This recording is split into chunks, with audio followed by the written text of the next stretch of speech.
안녕하세요. 독과제입니다. 며칠 전 한 아파트에서 새벽에 낯선 남자들의 계속된 초인종 소리에 집주인이 놀라서 경찰에 신고하는 그런 뉴스가 있었는데요. 알고 보니 족구 만남을 하려는 사람들이었던 거죠. 근데 찾아간 집은 그냥 가정집. 가족들은 잠자고 있는데 얼마나 놀랐을까요? 대낮도 아니고 새벽인데. 근데 뉴스 나온 지 이틀 만에 허위 채팅으로 아파트 현관 비번을 알려주고 그 집을 찾아가게 한 사람은 바로 아랫집 사람이었던 거죠. 층간소음으로 열받아서 그렇게 했다고 언론 인터뷰에서 나왔는데요. 경찰은 아랫집 사람을 주거침입 간접정범으로 수사한다고 합니다. 이게 공동주택에서 누구나 경험하게 되는 층간소음 문제인데 사실 아랫집 사람의 행동이 당연히 잘못된 거긴 한데 댓글들을 보면 조건 만남에 대해서 뭐 처벌이 안 되는 거에 뭐 이해 불가하다는 뭐 그런 입장하고 아랫집이 오죽했으면 저랬냐 뭐 이런 식의 댓글로 나눠집니다. 사실 층간소음 문제는 살인사건도 나올 만큼 문제가 좀 크죠. 뭐 윗집 화장실 내리는 소리도 다 들리는 시대니까요. 근데 이게 공동주택 사는 사람들 문제도 있긴 한데 공동주택 살면서 점점 벽과 층간 시멘트 두께를 얇게 하면서 21세기에 지어진 공동주택들의 층간소음은 더 커질 수밖에 없습니다. 다만 7, 8년 전부터 정부가 규제를 강화해서 기존에 지어진 아파트들은 한 뭐 21cm 정도로 뭐 그렇게 층간 슬라브 두께가 늘어났다고 하네요. 역시 뭐 요즘 아파트가 뭐 답인 것 같기도 하지만 뭐 최신에 지어진 뭐 그런 서울에 사는 아파트라면 뭐 입주하려면 최소 10억 정도는 있어야 되니까 뭐 혀를 내두들 일이긴 합니다.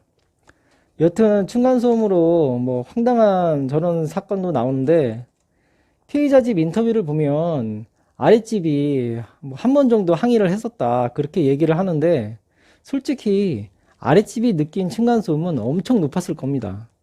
특히 윗집이 초등생 2명이 있다고 했거든요. 근데 윗집은 몰라요. 아랫집에서 얼마나 그 층간소음을 느끼는지. 층간소음이라는 거는 직접 겪어보지 않으면 정말 못 느낍니다. 그렇다고 아랫집이 잘했다는 건 아닌데 저도 솔직히 아랫집에 동료표를 주고 싶긴 하네요. 층간소음은 당해보지 않는 사람은 정말 모르기 때문에 이상하게 동정이 좀 가긴 합니다. 근데 이 사건 처음 보도 나왔을 때 아주 산박한 댓글이 있었거든요.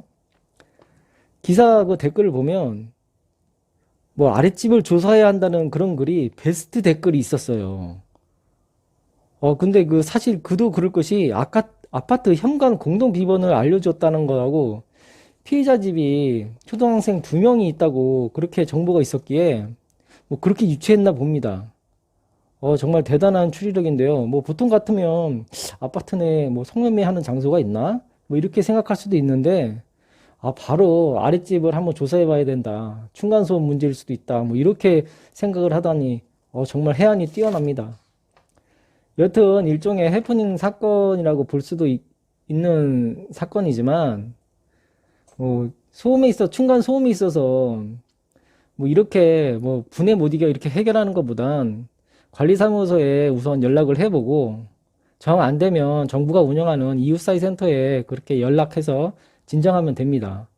이웃사회 센터에 민원 넣고 소음 측정하고 뭐 그러다 보면 윗집도 좀 느껴지겠죠. 아랫집이 엄청나게 고통받고 있다는 것을. 근데 정말 생각 없는 사람들이라면 뭐 이웃사회 센터에 뭐 신고하고 진정을 넣어도 뭐 어쩔 수 없는 경우가 있겠죠. 뭐 그러면 정말 뭐 큰일 나는 겁니다. 뭐 뉴스에도 나오고 뭐 그러겠죠. 그렇게라도 해결이 안 되면. 이번 사건에서 윗집이 어떻게 생각할지 모르겠는데 아랫집에 대한 미안한 마음은 조금이라도 가지고 있어야 되는 게 아닐까 뭐 그런 생각이 좀 드네요.